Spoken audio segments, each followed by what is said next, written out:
Let's go back to the phone lines. I got a white piece of paper with a big 4 on it and says Jack, Clarksville, Indiana. Hi, Jack. Hi, Hank. How you doing?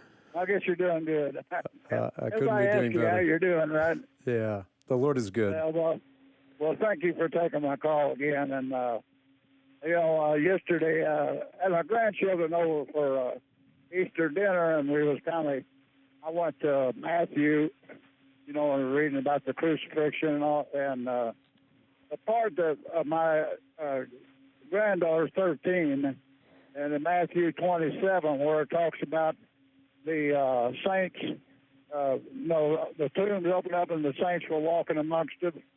And she said, well, I thought when we died, we all went to heaven or hell. They were, and the Bible was saying here that they were sleeping.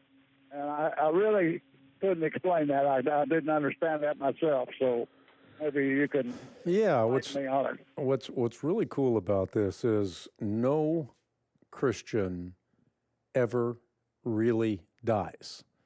In other words, no Christian ever dies in the sense that they do not have continued awareness in the presence of God. So absent from the body, present with the Lord. And there are a lot of non-normative circumstances that we read about in the Holy Scriptures. And in those circumstances, what we read about is God, by his own sovereign power, allowing someone to come back to this time-space continuum for his own grand and glorious purposes. You think, for example, of Mount Tabor, where Jesus is transfigured. All of a sudden, we see the law and the prophets, as it were, personified. You also have Peter, James, and John enveloped in a cloud of glory.